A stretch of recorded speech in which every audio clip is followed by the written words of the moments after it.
My bet is that your consciousness is not always a bed of roses to live within. How could it be? Look at this world of divisions, wars, famines, plagues and pestilence. A world of insane greed, self-interest, which is deep selfishness. A world of me before you and us before them.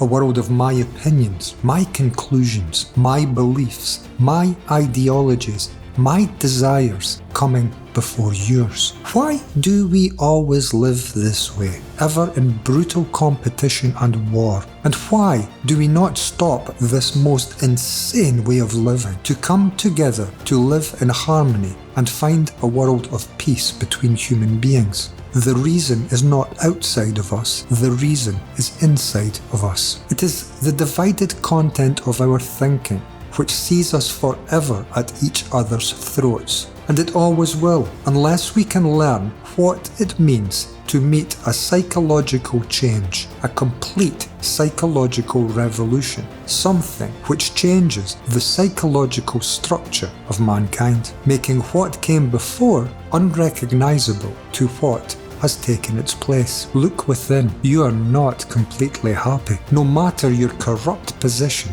in this broken world, and all position in this broken world is corrupt, for the nature of this world is one of corruption. Corruption, etymologically, means to break into pieces, to break apart, and so this word is a very good adjective for the common, pitiful state of humanity today. We are deeply corrupted, and the corruption we suffer so deeply from has its birth deep within our very own brain cells. We have been programmed, like a computer is programmed, to this meaningless existence of misery and complete lack of any real understanding of what our lives mean, what they are, or what relevance life has at all. We are a lost race, and we create suffering everywhere we go and in everything we do, because we have no eyes to see truth in life, neither the truth of what we are, nor the truth of what another is, or what this world or universe are. This is the undesirable end result of all of our previous broken and corrupted activities. Society is the end result of relationships between mankind. Today's society is a result of a complete lack of relationship between mankind. Our relationship, or lack of it, is built upon force and war and might and fight and struggle. What kind of relationship do these facts represent between us? Not a very good one, a very bad one.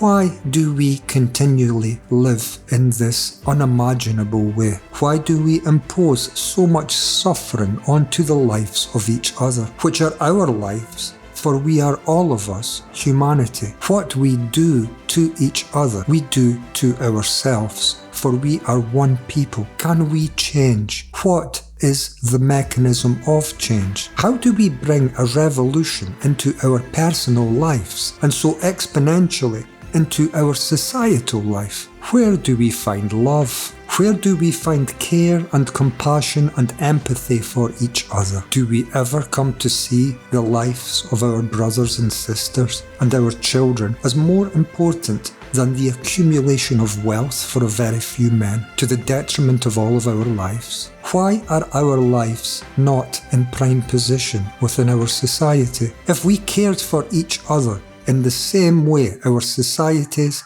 and leading governments and business individuals continually hungered for more, we would be living in absolute utopia. But we do not, and so we are not. Your society, at a very young age, set your mind into a ridiculous pattern of automatic behaviour which is incredibly destructive to life. Let me repeat this. Your society, at a very young age, set your mind into a ridiculous pattern of automatic behaviour which is incredibly destructive to life. What was the pattern, and how did society accomplish such a demonic outcome? The pattern was to force the brain to forever live within memory and to be self-focused, self-interested, to live as an isolated unit, divided from all others and separated from all else. The brain was trained during school years to look within, forever to look within, to build a structure within the inner educated movements of memory, a structure unnatural otherwise to life. There is much talk today by Klaus Schwab of the World Economic Forum of the human being coming to be changed during his perceived fourth industrial revolution of mankind, the Great Reset we are all enduring at the moment. A change in the natural-born physical state of humanity is being proposed by an elitist, a merging of man and machine. Well, what is greatly unrecognised to date is that elitists of previous centuries already applied their hands to the dark arts of remaking humanity in their image. John D. Rockefeller was one of the main contributors to our current educational systems, which focus every child onto building and concentrating on a historical and traditional pattern of living mankind has unfortunately come to develop. The pattern for living tribally, divisively, and holding tribal divisive self-interests. John Dee and men of his nature implemented a system of education which applied a divisive structure within the minds of children, mandated to follow this life-destroying education. I do not speak lightly, I speak truthfully. The education system we have at play in the world today is an absolute disgrace to all of humanity. It contributes to our inner anxieties, fears, pains, depressions, inner and outer conflicts, and ultimately it leads us all to war. Men with too much money have ever been a danger to our lives, it seems. We would perhaps do well to take note of this and to adjust our society accordingly, that no man may grow in wealth to so inflict his desires onto the lives of others. What did they do to us that we come to such inner and outer disorder in life today? They programmed our brains to construct an inner sense of self based on memory. School programs our brains to forever live within memory, which is the incessant movement of thinking you hear within, which is legacy of education, the mode of enforcement of the child's brain into this destructive pattern of living, removing his or her life from the joy found in the senses and meeting this universe in this present moment unobstructed by inner movements of thought, is replaced during 12 years of enforced memorization of meaningless subjects to life. Every child is now changed to meeting life not freely, not with the physical senses in unity and harmonious action together, but ever now through judgmental memories. Good and bad become important. Like and dislike become important. Desire for continuity of never-ending achievement in a conceptual future becomes important. Self-interest becomes paramount. Self-desires, self-love, self-achievement, self-expansion, and human relationship, love,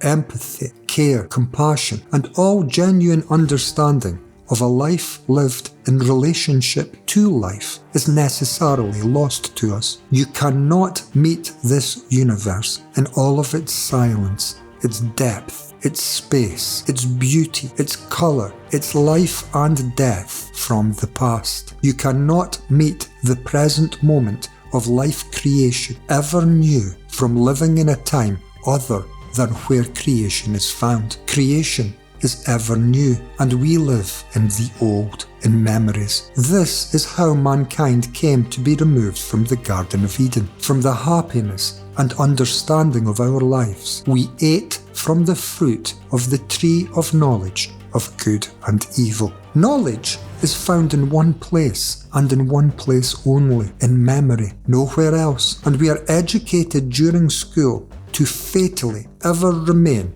in the field of memory throughout our lives. And this knowledge-based living divides our people. We are no longer living freely, meeting the universe freely. Now we are Christians, or Muslims, or Jews, or Arabs, or Hindus, or Buddhists, or any one of 4,200 other traditional religions enforced upon our lives as young children. We are British, or American, French, or Italian, Asian, or European, or African, or Chinese, all divided from one another, and so all at potential conflict against each other. We are left or right or centre or Democrat or Republican or Conservative or Labour or other or neither, all divided from another, and so all at conflict against each other. We are rich or poor, born into a historical traditional family of global power and influence, or we are not,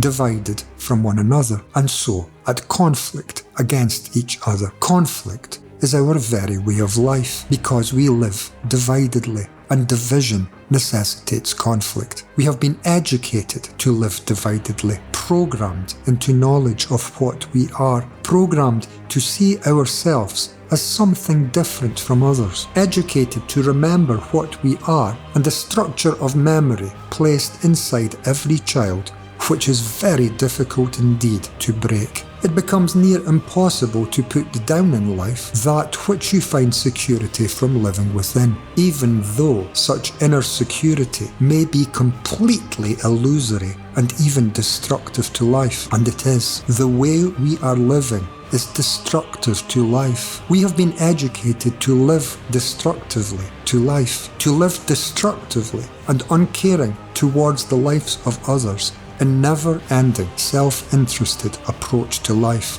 which denies the life consideration of others. Educated to live inevitably, to come to live in great confusion and conflict. My guess is many of us are confused and conflicted internally today. My guess also is not many of us recognise that our school years set us up inwardly for this inevitability. And we now, thanks in great part to Mr. Rockefeller and others, we live in the past. Do you think from morning to night you are living in the past? For thought is movement within memory, gathered from experiences past, held in the brain cells as knowledge, from which every thought arises, and from which we now utilise to direct our lives as educated to. And so we continually repeat our past. Our past, if you had not noticed, is continual war and suffering. Elitists have already societally engineered humanity for their benefit, and our brain activity today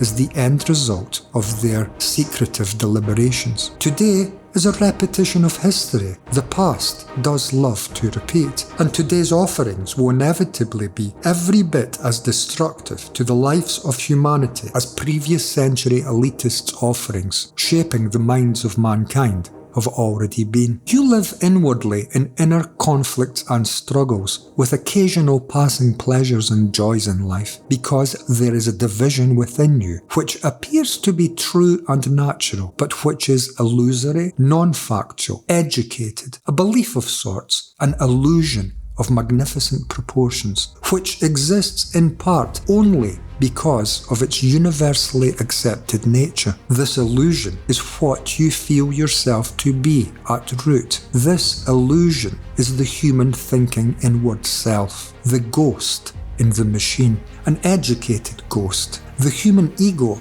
the inward self of knowledge, which divides us all between religious beliefs, between feelings of patriotism towards differing nations, between ideologies, political and otherwise, between concepts of wealth, between historical traditional bloodlines of heritage, is the only problem mankind ever has. The only problem you have, for you are a representative of the entirety of mankind. Many of us long for a free world today, especially today, as elitists of this world, men of Davos, seem hell-bent on once more insisting the moulding of the lives of people born freely to their self-interested desires. Yet there is a great feeling of incompetence among us to change, to revolutionise our lives, to realize something good. This incompetence is real. It was educated into us, and it stems in nature from the psychological structure of progressive knowledge,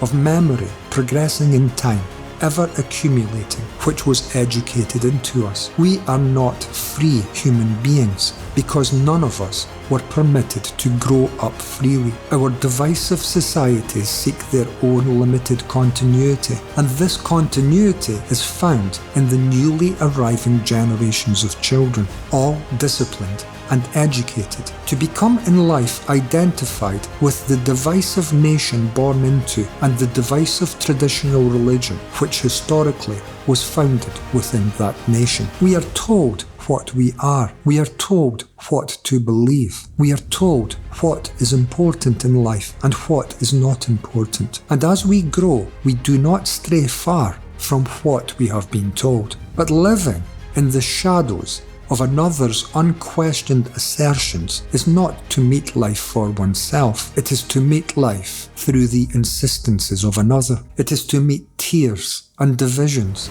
and sorrows and conflicts and pain and suffering and agony, but not life. Life is none of these. Life is a banquet, and humanity has no seat at the table, as the table only exists in a moment of creation, and our lives are founded in the past. And so, if we seek freedom, the first thing we must come to understand is that we are not free people. We are bound inwardly to patterns of living, rooted in knowledge, arising as thoughts within our educated, hijacked brains. There seems little point to give energy in attempting to revolutionize the outer expressions of such inner educated insanity without first of all finding the root of our problems. And the root of our problems is this inner educated mechanism we endearingly, although quite mistakenly, come to see as the very essence, the most important thing of what we are. If we seek freedom, true freedom, if we seek that which we do not have today, we must seek to understand and so to bring to revolution what we are. Understanding is the revolution we all seek. If we understand our lives, we would act rightly. We would act where we need to act, and we would act without distorting inner self-interest. It is this educated, self-interested, memory-based approach to life which is killing our race. It is this legacy of the bright ideas of elitists of a past era, which is in part greatly responsible for the divided and destructive, dangerous communal society we all live within today. How does one bring oneself to a revolution of one's mind? How does one act upon oneself to change oneself? How does one lift one's life up by pulling at one's own shoestrings? This is an impossibility, surely. In part, yes, if we act as we have been educated to act, which is to act from the foundation of our thinking minds. This is fragmented action between human beings, as this action is limited to the knowledge and considerations arising from the total bank of stored experiences carried within the brain cells of only one life. This is why the Great Reset is so dangerous to humanity. It is action in ignorance of the experiences, needs, understanding, desires, and lives of others. It is human limited action, arising from limited knowledge stored in the limited brains of a limited number of people. Limited action, such as this, naturally leads to limited and limiting results. If we want a good world, not a build back better world, which is nothing other than continuity of the same divisive, psychological, educated, patterned and programmed mental nonsense we have always been caught in, of leader and led, of privileged and pauper, of authority and follower, but a good world, a world of fairness for all of humanity, a world of real equality, a world of sanity, a world where every child is fed and homed and clothed before any man is permitted the exuberant status in life to follow his childish dreams to fly to Mars, and not enforced to be so, but because this is seen to be orderly, a world where a change means an understanding, and so a true progress, not forwards into a never-ending conceptual time projected from our own brain cells, seeking their own limited self-interested self-aggrandizement, but the progress of seeing where action need be taken, not anymore the benefit of giants of this world, but for the benefit of whoever and whatever needs it. Greed arises from human self-interest. Empathy arises naturally when self-interest is no longer present and another's life may now be seen without my competing interest ever in what I am. The miracle to bring such a revolution to our inner lives, to return our minds to the joy of life, removed from the constraints of time and progression and the programming of the brain, to live in memory, to live in never-ending sense of achievement, lies in our ability to awaken sight, to awaken the ability to look at what we are, unencumbered by what we think about what we are. What we see for ourselves, clearly by ourselves, will tell us no lies, unlike most experts. Our vision is complete in a way our programmed reliance on inner or outer knowledge never can be. The senses, the human senses, are designed for meeting life. Our brain's activities of thought engagement are obstructing this meeting. Our inner knowledge is preventing our life harmony and joy and peace and sense of love and completion and deep meaning in this present moment. All of these are only to be found in a very quiet mind, which has capacity to meet the infinite universe in front of its eyes without any interpretation arising from past knowledge, arising from thought. You must never accept the word of anyone, particularly here. This has been your life education, to follow blindly the assertions of another. You live as a second-hand human being when you do so, for no other may bring any light to your life. Only clear-sighted vision and the wisdom which clear-sighted vision brings to life may do this. Be patient. Watch thought. Can you especially pay attention to any distortion or division, any conflict you witness within? You hold a magnificent puzzle in your hands when you begin to clearly see the inner nature of this educated, programmed human consciousness. And your ability to come to any understanding of this puzzle is the ability mankind holds to reverse his fortunes on this suffering planet. Your own life, your own happiness or lack of, is deeply dependent and intertwined with the lives and happiness of all other human beings alive today, and of the health of the planet itself. We are, in truth, one living organism, although we divide behind many names. If we can heal the damage inflicted upon our minds by our education and by the traditional acceptance of ever living tribally, we will be living entirely differently, and so we will build a society entirely differently, and this is essential. In truth, our societal structure is a projection of the relationships between us, and relationships between us today are practically non-existent, so self-interested. So self-interested have we all become, so successful have been John D. Rockefeller's previous century grotesquely self-interested actions and his interest in our systems of education. It is difficult to relate to another when one is consumed by oneself, and we are all consumed by ourselves. Just listen inside to the incessant talking of this self. The freedom and life of our planet we all seek is the freedom and life of our minds from the memory program structure placed into them during childhood, from which they now continuously find security in acting upon. Freedom from self.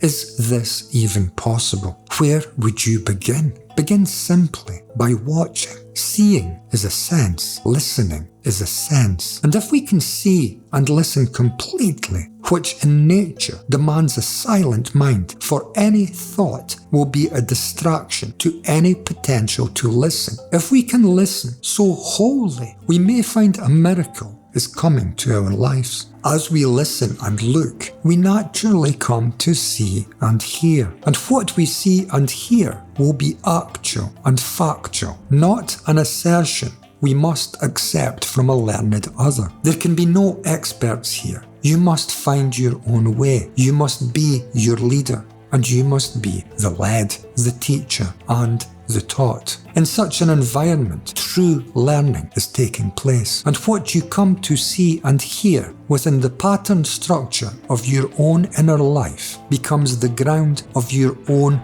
understanding of your inner life, an understanding which you may now stand firmly upon.